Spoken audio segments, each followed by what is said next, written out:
Welcome back. This is News Insights. I am Amos Oluwapelumi, and I still have Engineer Kingsley and Pastor Kingsley in the studio with me.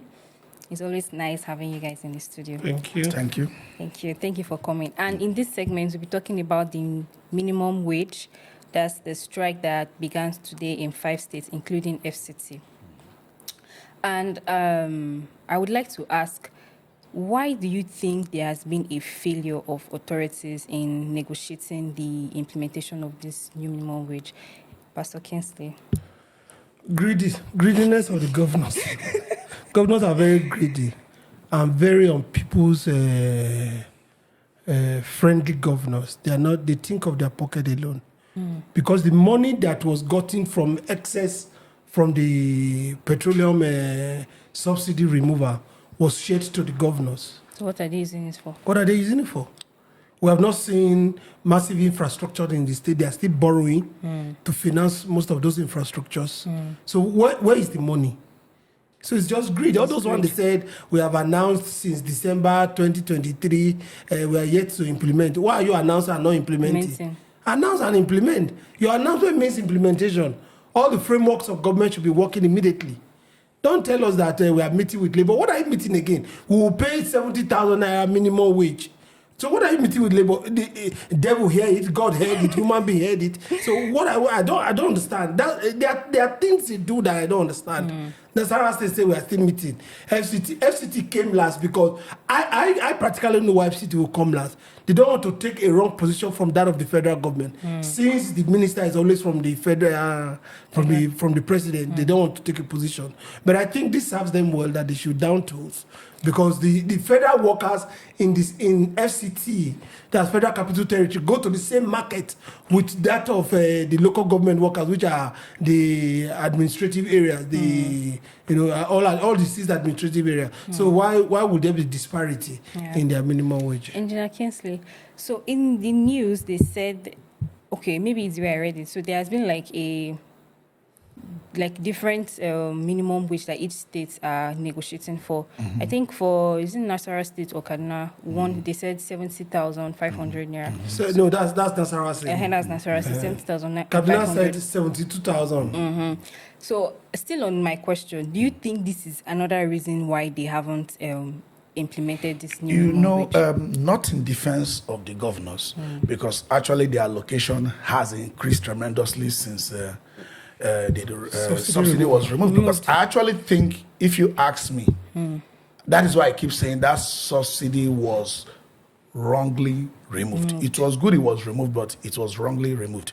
You remove the subsidy rather than give it to the people in another form. You gave it to the governors. And we know how corrupt some of these governors could be in their administration.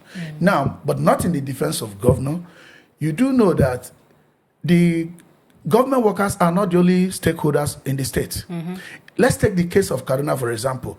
I think their cost of paying workers has risen almost to 6-point-something billion. And they generate altogether about 12 billion thereabout. Another 4 billion goes to loan repayment.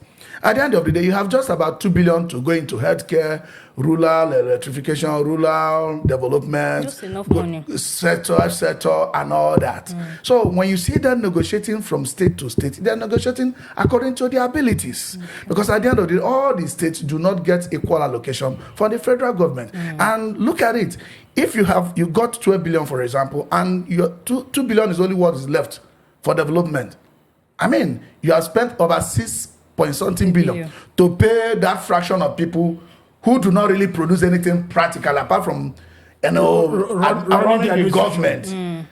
They are not the only stakeholders in the state. What happens to all other Kaduna indigenes or people in any of the states? And not just only Kaduna. Is not up to 10%. Yes, we are just using Kaduna as just a case study now, for example, because you mentioned it. I think they negotiated for 72,000 or thereabouts. So if they increase for you, what of other people? Meanwhile, the allocation that comes to the state is for all Kaduna indigenes. It's not for only government workers. It's not for only those that work for Kaduna. You are actually privileged that you are working for the government of Kaduna State. Your employment is guaranteed. What of those who do not have employment? How do they benefit from this allocation? So when they are talking about this strike, they need to have a rethink. What comes to us? I think where the labor miss it completely is holding the government accountable. Holding the governor accountable on how they spend the money. Not only on how they increase your salary. Exactly. So who speak for all other people?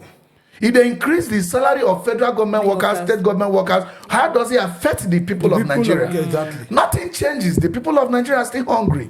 You should make these governors not to buy 50 cars, not to buy cars for all the directors. These cars are not locally produced. Which they use the money that they take from the loan to do. This should be their attention, not to minimum wage increase. Increasing money, causing inflation for nothing and going for strike. Will join you in the strike. At the end, what is the fraction of Kaduna State workforce compared to the private sector?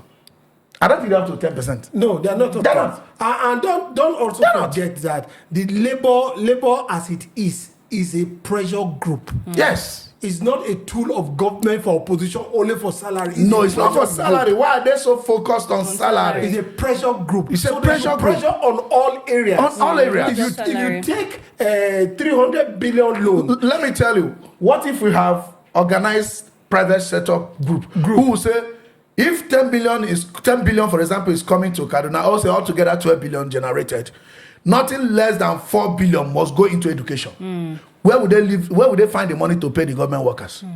It's because nobody's advocating for education. Yes. Not, the rural people are not advocating. If Or the rural healthcare. or healthcare. If those people should put themselves together and say, Governor, if you don't put so amount on rural development, we'll close our farm. We're not going to do this. We'll close the road. You are not going to pass through our villages. Blah, blah, blah, blah, blah. So they should consider whatever with respect to the money that comes to the state. That is why I said not in defense of the governors, because I know themselves, they are so corrupt, because they live a lavish life. So these labor people think, oh, you have money now. Maybe you have money. If you can't tell me that you don't have money and you have 20 cars following you, your SAA plus SSAA plus SA has many. I mean, there should be probity and accountability in governance. From the beginning, not just from the beginning. No, salary is nothing. No salary is nothing. It's just and nothing. They should not look at it as if all will come to talk for. Let me tell you now, of the workers. if they're asking of 72,000 naira, okay, let's say the governor makes the salary of Kaduna workers to be 300,000 naira. What do you think will happen in their market? How many people in Kaduna will benefit? And even they that are government workers, their benefit is a short-term benefit. Because by the time they have so much money, that money goes into the market, inflation goes up. Yes. But if that money was put in productive sector to increase the farming, to secure all the lands, farmlands in Kaduna, so that they can produce corn, produce yam, produce everything. Even with your 50,000 naira minimum wage, your 30,000 naira minimum wage, you can buy many yam. You don't. It's not about quantum of money. It's not about money quantity. It's a lack of food. Yes, it's a food. If 10 naira can buy me 10 tubers of yam, why do you need to pay me 50,000 naira? They are fighting a wrong battle. They are fighting, what do I call it, superficial battle. It's a myopic short-term battle. Yes. So my next question would be, do you think this would set like a precedence for other states? What's happening in Kaduna? They think alike. 5 states now most of them think alike. They are the same They think, okay, increase our salary. They don't even know. How many of you? The money doesn't belong to you.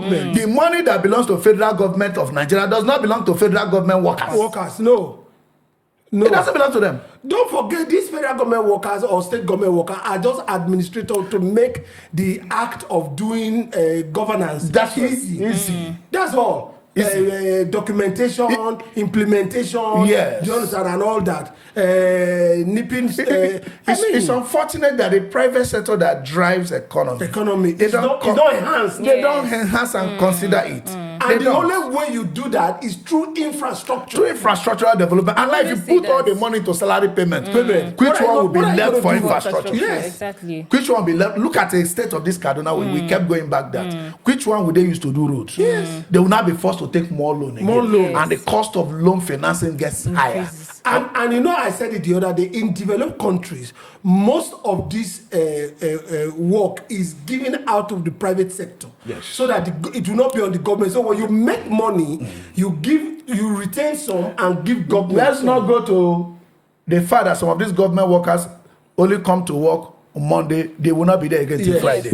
That's a topic for another Even day. that Monday, say, they'll even come late. Even that Monday, they will come late. Come It's not only Monday. It's an arrangement. And that's why when you go there, they'll tell you it's not on seat. It's not on seat since when? Yes. It's not on seat since 11 a.m. It's not on seat since last 3 weeks. You will submit a file for somebody to sign it. They'll tell somebody to sign it. It's not around. Come next week. You will come next week. Are you silly? If it's something that you generate money from. Do you understand? Will you do like that? Yeah, exactly. You won't treat it like You that. won't treat it like And that. I've always advocated. I say places like immigration, give their jobs to small agencies. Agencies that are not that ITs and all that. produce passport and Yes. things. Do you understand? Have one central place you produce passport, but the documentation in the US is 21 days. You come and collect your passport. You just walk in, go you're not walking and pick your passport in pick your Canada. passport. You walk and pick your passport. Pick your passport. So they will send it to your house. Yes. Standard 21 days. You have your passport in This your one, house. you come, they'll tell you, come back. Go and come back the next 3 weeks. Yes. Come back the next 3 weeks. Because there is redundancy everywhere. Things are not And you working think that money that belongs to federal government belongs to federal government workers. No. There has to be some balance left to develop the nation. Yes. And you know, that's what I was saying when we were talking about the revenue bill that we are talking about. The people at FRS needs to be carried along and needs to know their duty of how to drive in this revenue. And it's from there they will be paid. 30% of it will go to you, 30% of it to the state, 40%. I mean, these things must be known. Not after you have done the bill, it has come out into law. Then you're now looking for a way of how to work it out. No. That one that takes a long time. And I said that's what's happening to NNPC today. They've not been that bill on oil. It's not working. Forget it. Thank you. It's sir. not working. Thank you very much, Engineer Kingsley and Pastor Kingsley. It's always an insightful session with you guys. Thank you very much. You're welcome. This is still News and Sights. We'll be back.